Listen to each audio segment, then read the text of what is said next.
Baik, semangat pagi. Kita jumpa lagi dengan saya, Dedi Jatmiko. Hari ini kita akan membahas OPEC cost. Pada pertemuan kali ini kita menyambung dari pertemuan sebelumnya, di mana pada pertemuan yang lalu kita membahas beberapa cost kebun, salah satunya adalah estate cost dan development cost. Nah, pada pertemuan hari ini kita akan menyambung lagi untuk membahas bagian dari cost yang lain, yaitu OPEX cost. Seperti yang disampaikan pada pertemuan yang lalu, bahwa di kebun, cost itu terbagi dari dua bagian. Yang pertama adalah estate cost, yang kedua adalah development cost. Estate cost adalah cost atau biaya yang timbul dari tanaman yang sudah menghasilkan, ya, yang sudah panen tentunya, yang sudah menghasilkan produksinya. Sedangkan development cost adalah cost atau biaya-biaya yang timbul dari tanaman-tanaman yang masih LC atau TBM, alias tanaman belum menghasilkan. Nah, di asset cost, seperti yang kita tahu, terdiri dari beberapa bagian cost. Pertama adalah cost rawat, kemudian adalah panen, transport panen, dan terakhir adalah OPEX cost. Nah, jadi pada pertemuan hari ini kita lebih fokus, lebih mendalam, membuka tentang apa sih OPEX cost itu dan bagian-bagiannya apa saja. Oke, kita lanjutkan. OPEX cost adalah pengeluaran yang dilakukan oleh sebuah perusahaan untuk memenuhi kebutuhan operasional. Dalam kata lain, OPEX adalah biaya yang dikeluarkan perusahaan untuk menjaga kelangsungan aset serta menjamin aktivitas perusahaan yang direncanakan dapat berjalan dengan baik. Jadi kesimpulannya, OPEX cost atau operating expenditure adalah sifatnya supporting, ya, supporting bagian daripada produksi, di mana tim produksi adalah tim ujung tombak di dalam kebun yang menghasilkan uang. OPEX cost ada beberapa bagian, ya, ada bagian penggajian, ada item gaji, ada traveling, RM, CSR, dan seterusnya. Nah, hari ini kita akan membuka masing-masing per bagian tersebut. Yang pertama adalah salaries and allowance-nya. Jadi, adalah berhubungan dengan gaji. Jadi, di bagian dari item salaries ini adalah gaji itu sendiri, ya, kemudian THR, kemudian bonus, severance atau pesangon, kemudian adalah tunjangan cuti bagi staf-staf, ya, uang saku cuti, leave all, kemudian jam sostek, ya, kemudian pensiun, suka dan duka cita, tunjangan kacamata, ke medical check up, sampai ke pengobatan si karyawan. Jadi item gaji ini sangat banyak, mulai dari gaji itu sendiri sampai ke fast band yang diterima oleh si karyawan. Item kedua adalah traveling. Traveling di sini adalah perjalanan dinas. Nah, perjalanan dinas itu terdiri dari beberapa bagian. Yang pertama adalah perjalanan dinas site, di mana di sini driver, ya, atau staff atau karyawan tersebut melakukan perjalanan dinas masih di dalam area satu provinsi dengan jarak minimal 60 km sekali jalan. Di mana konsekuensi dari perjalanan ini adalah biasanya timbul adalah uang makan dan uang saku. Sedangkan item yang kedua adalah perjalanan dinas ke HO atau ke region lain.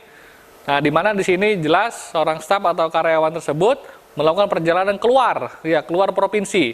Di mana biasanya biaya yang muncul di sini adalah uang tiket itu sendiri, uang saku kalau dia berhari-hari, kemudian uang makan selama dia perjalanan. Dan item ketiga adalah tiket cuti staf. Nah, tiket ini annual tiket ini atau tiket tahunan, cuti tahunan ini yang merupakan bagian daripada item namanya traveling. Nah, tiket ini akan dibebankan ke karyawan tersebut. Kemudian yang ketiga adalah RM. RM itu kepanjangan dari repair and maintenance. Di mana di sini beberapa bagiannya adalah berkaitan dengan building, baik material maupun servisnya. Kemudian juga berhubungan dengan infrastruktur, material service, dan other. Ya, jadi tiga besar, cuma karena dia ada dua hal, material dan servis, maka dia akan menjadi 6 sub COA. Jadi repair maintenance sekali lagi 3 bagian, kemudian dipecah menjadi material dan service sehingga menjadi 6 COA. Kelompok yang selanjutnya adalah CSR, Corporate Social Responsibility, di mana di sini ada beberapa bagian sub COA. Yang pertama adalah representation and donation-nya berupa entertain, donasi. Entertain itu bisa berupa jamuan makan, bagi aparat-aparat, ya, bagi tamu dan sebagainya. Donasi adalah bantuan, sponsorship adalah sponsor, ya, misalnya suatu PT mensponsori sebuah kegiatan yang ada di luar. Kemudian juga community development, bagaimana pengembangan komunitas diberikan kepada daerah-daerah sekitar, desa sekitar.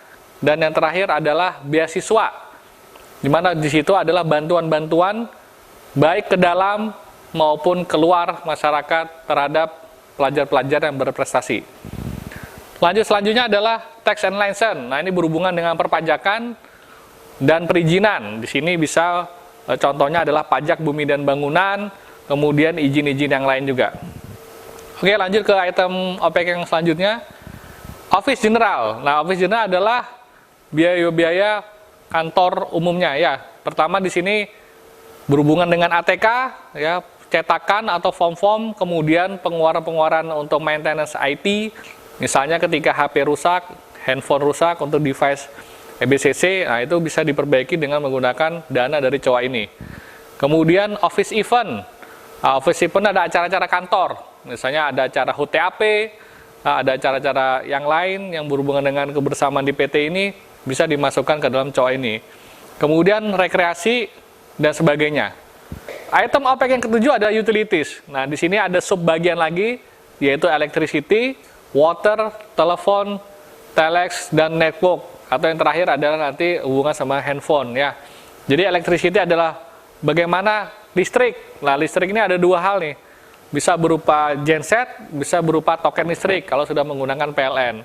Ya, water otomatis dari water pump, kemudian jaringan SHP kita, kemudian yang terakhir adalah penggunaan handphone kantor besar untuk alat komunikasi agar lebih lancar. Item ke-8 adalah SHE. Nah, di sini otomatis 3, safety, health, environment. Kalau kita bicara safety berarti ke arah K3 itu sendiri, ya. APD, bagaimana alat-alat pelindung diri yang untuk orang lapangan, untuk yang di workshop, untuk dipanen, cost-nya adalah masuk ke sini. APAR, alat pemadam api ringan, kemudian sertifikasi operator dan sebagainya. Kalau bicara health, obat polybon, ya, extra fooding bagi si penyemprot, ya, bagi orang-orang CMIS, di mana setiap hari akan diberikan susu kepada mereka. Kemudian posyandu, MCU, dan fogging. Nah, sedangkan environment adalah lebih ke arah yang namanya pengujian-pengujian lingkungan. Bisa uji air, bisa uji udara, uji kebisingan, dan sebagainya. Oke, lanjut item OPEX yang selanjutnya adalah yang ke-9, transportation. Nah, transportasi ini dibagi menjadi beberapa bagian. Yang pertama adalah school, transportation school, ya, mengantar anak sekolah. Kemudian employee atau mengantar karyawan, misalnya AJK, dari lokasi satu ke lokasi lainnya. Kemudian adalah guest atau tamu. Nah, yang terakhir adalah other. Nah, other ini bisa yang diantar adalah barang-barang SHE, bisa barang-barang gudang, bisa barang-barang kantor besar, dan bisa barang-barang yang lainnya juga. Termasuk di sini adalah rolling alat berat. Item yang ke-10 adalah other. Nah, di sini berhubungan dengan MES shopping. Ya, bagaimana MES ini peranannya sangat penting dalam hal mensupport konsumsi daripada staf-staf yang kerja di kebun. Kemudian juga bagian pengamanan. Ya, pengamanan juga sangat vital. Ya, bagaimana di sini menggerakkan sistem keamanan yang ada di kebun. Semuanya berhubungan dengan cost yang terakhir, yaitu other. Oke, demikian penjelasan OPEX. Jadi intinya OPEX itu adalah sifatnya supporting, ya, mensupport kegiatan operasional kebun, di mana ujung tombak di kebun adalah tim produksi, tim lapangan. Nah, dengan kita bisa mensupport mereka dengan melalui cost ini yang efektif, yang efisien dan produktif, maka tim lapangan akan bisa habis-habisan untuk bisa mengejar produksi. Nah, kalau produksi tinggi, otomatis juga pendapatan perusahaan akan menjadi meningkat. Demikian yang saya sampaikan perihal OPEX cost, semoga bermanfaat. Kurang lebihnya saya mohon maaf, kita akan perbaiki dan berjumpa lagi di video-video selanjutnya. Terima kasih, semangat pagi!